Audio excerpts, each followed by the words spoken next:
I don't know how qualified I am to talk about this movie, but I'm going to give it my best shot.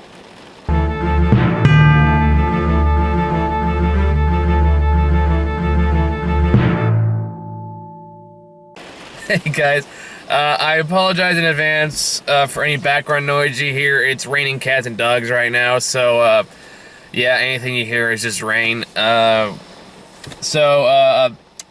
This movie's leaving theaters like next week, so I kind of had to. This is kind of a now or never kind of situation. I wanted to watch the movie before I made my best and worst of 2018 list, because this did technically come out in December, so I'm counting it as a 2018 film.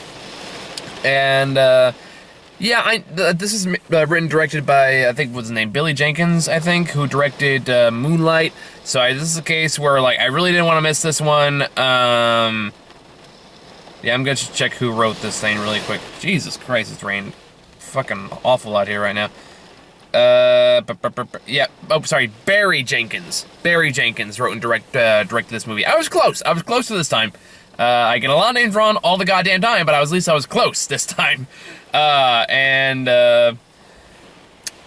First off, I guess I should give general thoughts. I really like this movie. I thought this is a wonderful movie. Now, there is some topics that it does go into that, again, I don't feel qualified to talk about, so I'm going to kind of just, I don't want to say glance over, but not go into the detail. I'm sure other more analytical critics could probably go into. And there's definitely a lot you could pick apart from this movie. A lot of different uses of metaphors and symbolism, and I'm sure a bunch that I missed. That I'd probably get a second viewing. Now, if you saw my Moonlight review, you know I wasn't exactly crazy for it. I thought it was still really good. I wasn't as in love with it as a lot of critics were at the time. I think, I'm looking back, I think a big part of that was that the movie was way overhyped before it even came out. Like, the trailer came off as, like, just really pretentious, so I kind of came in there just kind of grumpy. Like, there are some artistic things in there that didn't really work for me personally. It didn't really have anything to do with the writing of the story. I thought those were both really good in Moonlight. That being said, one of these days I may go back and re-examine that film, because I think it might have been too harsh the first time I saw it. But, anywho, so, yeah, this is his next film, If Beale Street Could Talk, and, it is based on a book, from what I've been told, and you can definitely feel the book's influence, because the movie literally starts out with what I'm guessing is, like, what do you call that pre-written text? The preface, from I'm assuming the book, and there's a lot of uses in narration that feel like it's taken straight from the novel. I don't know if it is or not, but it feels like it's taken straight from the novel, and yeah, it all really works. The artistic stuff that kind of bugged me in Moonlight really work here in comparison. The movie has a very sweet, has wonderful characters and has a really sweet romance that you're invested in. You really want to see where this is going. This could be a short review because I really don't have much to say about this movie beyond praise, because this is a really damn good movie. It's gonna be probably like the favorite, where the more I think about it, the more I'm gonna like it. And for those who don't know what this movie is, is a movie that takes place in 1970s Harlem, and I'm already forgetting characters' names, so I'm just gonna use IMDb this time, so that way I don't get any comments that says, "You didn't get this name right." I know. I do this all the time. I always get names wrong. This is a well-known fact.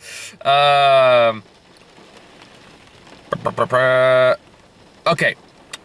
Titian Alonso, or as they call him, was it Funny? No, it's something with an F. Goddamn. Oh no, I was right, Funny. Jesus, goddamn. It's been a long time since it rained this hard in California, so you'll probably, I apologize for my awe and wonder at the current scene I'm looking at. But yeah, so this is about a young couple during the 1970s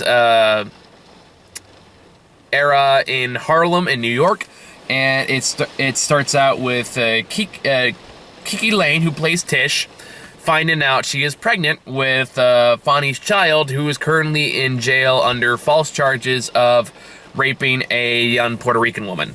And that's pretty much the basis of the story. The majority of the story is it keeps going back to flashbacks to her time with Kiki's time with Fonny, not Kiki. Tish's. I'm confusing the actress with the character.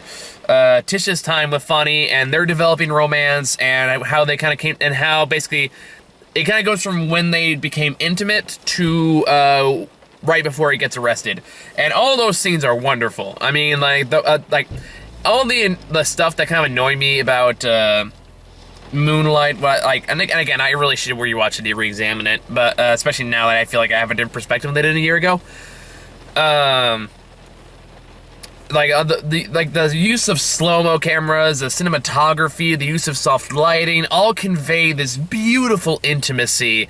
That's really something to look at. Like, there are a good chunk of times where there's not a whole lot being said or being done, but you just feel this incredible intimacy through almost the camera work alone. That's not even giving credit to the actors, who all are just amazing in this film. There are some fantastic performances and a lot of characters I wish were in the movie more. Like the dads in particular, I kind of wish were in the movie more because I really liked them.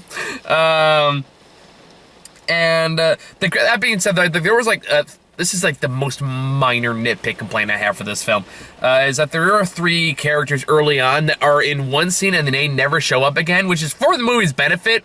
That I'm kind of wondering if they were just there out of obligation because they're in the book, I'm guessing. Because the movie, it has no interest in these characters after the scene is over. They do not care.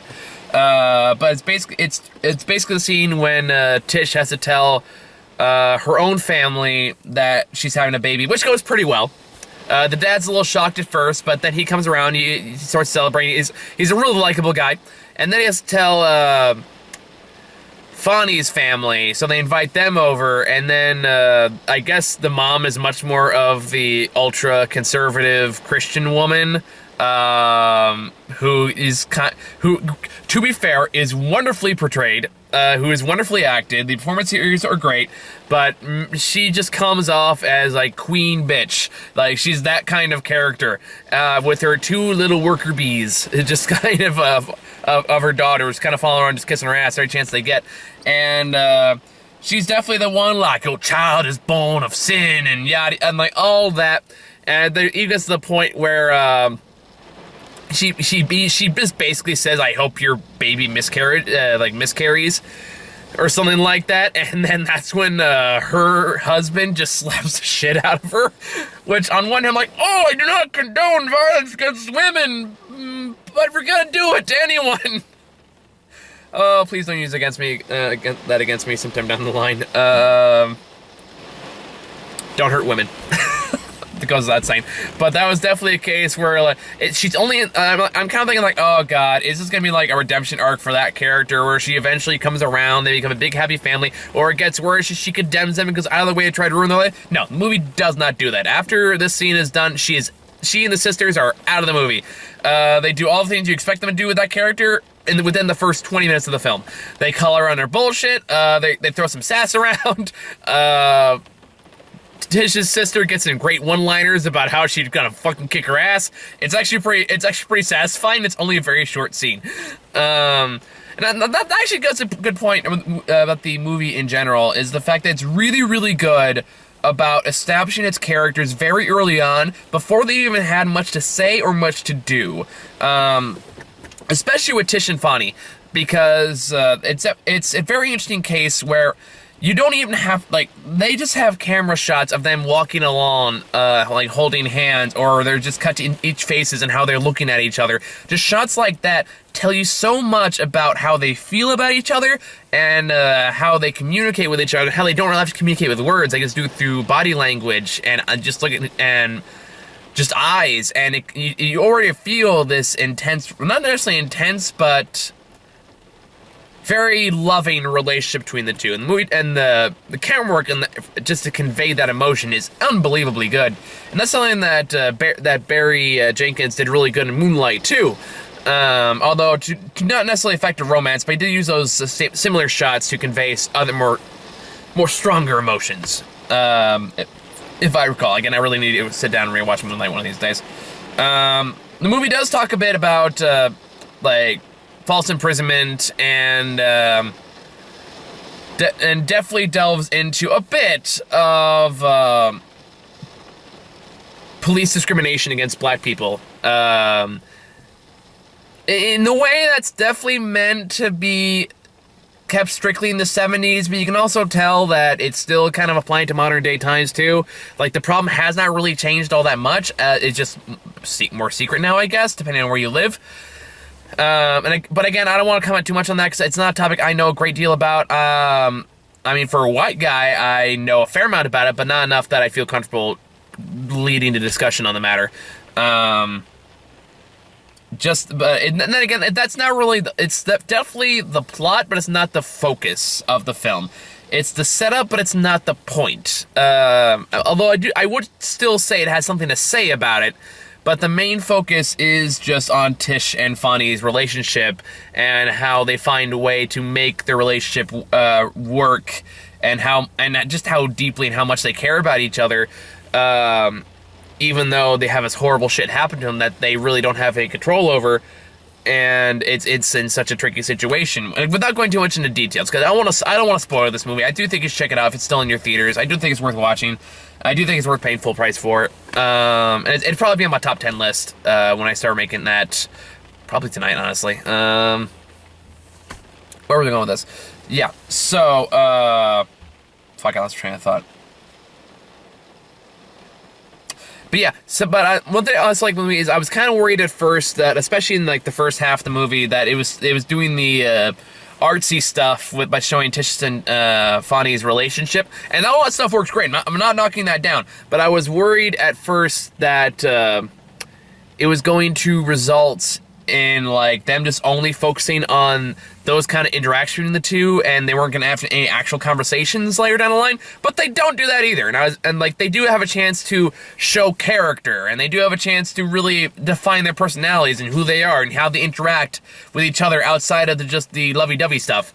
But even when they're just having casual conversation, there's still that great intimacy between them, and it's a really heartfelt film. And again, even though there's still bad shit happening and they have to find a way to deal with it, when it comes to them, even when bad stuff happens, they never lose sight of what's important between them. And you gotta respect that in a film. And that's hard to do in a convincing way without, that's what I'm looking for. What's the best way to phrase this?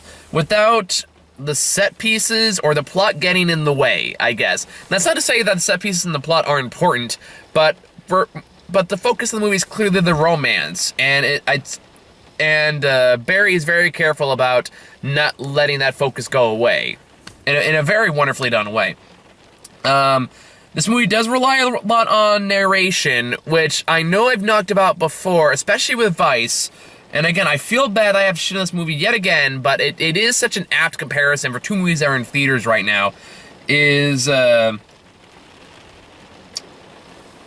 In the case of If Beale Street Could Talk, narration is used to add, not subtract, like it is in Vice. It isn't there to tell you, it's there to fill in the gaps the movie doesn't have time for, but still necessary information. It uses it sparingly. It only uses it when necessary, or when to convey a specific point. But it doesn't feel overbearing. It doesn't feel like it's taken away from what's going on screen. It feels like, okay, yeah, this is necessary, and this is telling me something important, but also it's still letting the characters on screen be the characters on screen. Vice did not do this. Vice let the narration do the talking. It took away from times we could be using, it took away time it could be spending with characters. It did so much to distract and take away from the overall film that it kind of ruined the movie by itself, honestly. Not even getting the other issues that movie has. But this one does, if Beale Street Could Talk, does not do that. And it's actually very impressive how well it balances all that. And that's why you gotta give Barry Jenkins like credit. He's very good at balance. And he was in Moonlight, too. He's very good at, there is a very careful attention to detail here. And it's crafted very lovingly. And it makes me want to read the book, honestly, to see how much how it compares. I would say, like, the narration, like, kind of sweeps over everything in a way that I'm okay with, because I was kind of thinking about this, is that there's this lawyer character who looks like a young Atticus Finch before he grew backbone, kind of thing. And the narration very quickly goes over, like, how he didn't really care about the case before he took it, but now he finds himself really invested. But him doing the case also puts him at odds with other people in his law office who are like the up and ups.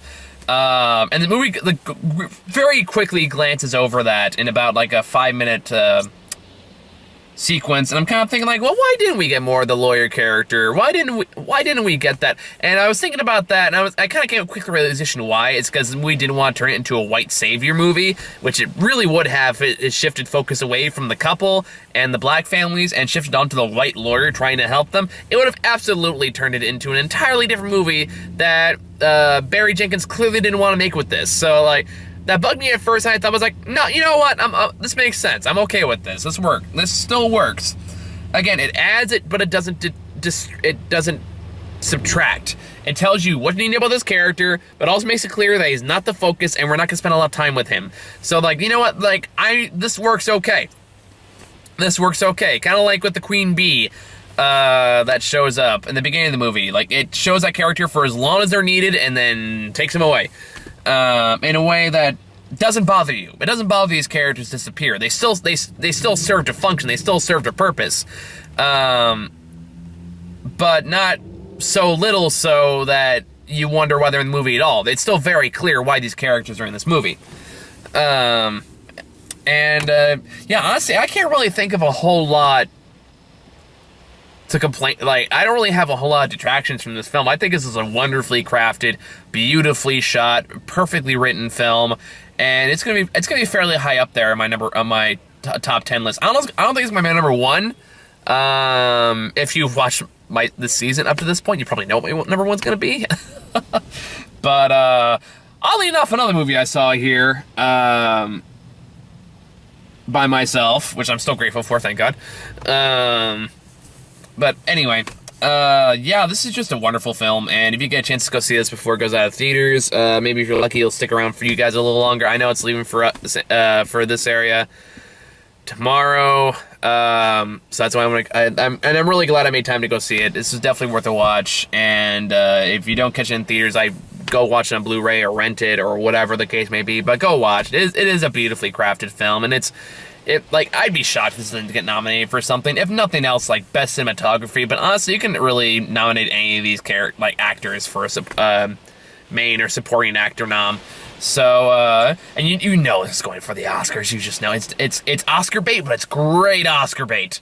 So, yeah, that's all I got for If Beale Street Could Talk. Now, I ran into a situation with this theater where when I got there, I was the only one in there again, and I guess this theater just didn't, like, they were focused on the Dragon Ball movie that was coming out today. They just did not give a shit about this movie, so, yeah, it was to the point where, like, I had to walk out there and tell them, like, hey, can you guys start my movie? And then, the benefits of that was they just skipped the trailers, which was kind of nice. But then, like, halfway through the movie, like, the light in the projector room just came on. I don't know if, like, that has, like, on a timer or something, or some assholes came up there to grab something and didn't bother to turn the light down, so in the middle of, like, a fairly, like, character-driven scene, so I'm kind of like, hey, asshole. So I had to go out there again and tell them to turn the lights off. At the same point that two, like, teenage girls walked out of my theater. I was disappointed by that. I was like, oh, man, you guys are missing out. But it is a very artsy movie, but it's still a very romantic movie. Just done very artsily, not in your traditional rom-com kind of fare, or even like romance kind of way, which helps it stand out all the more, in my opinion. But I guess it's not for everyone, so take that as you will. But like I said, because it skipped the trailers, it means I don't have any trailers to talk about. So yeah, I highly recommend the movie. I think it's really, really good. So we're probably going to separate some movies that I have this week to next week, just so I can sleep for one of these days this week, because it's just been a hectic month and I need rest because I'm not getting enough of it. But I think later this week, I still got to go see A Dog's Way Home, and I still need to see The Upside? I think it's called The Upside. Is it called The Upside? Hold on, I don't want dead air, but I need to know something coming this way. And yeah, I was right, The Upside. And then next week is Glass. So whatever we don't see this week, I'll just move into next week, because again, Glass is the only one coming out next week. So yeah, I'm gonna go home and start making my top 10 worst list, and I'm still probably need to watch Sherlock Gnomes sober just so I can get an idea where that's gonna go on the list. Do you guys think I should record that? I don't know if I should record that. I don't want to record that. If there's a demand, I'll do it. In the meantime, guys, thank you guys for watching. See you all next time.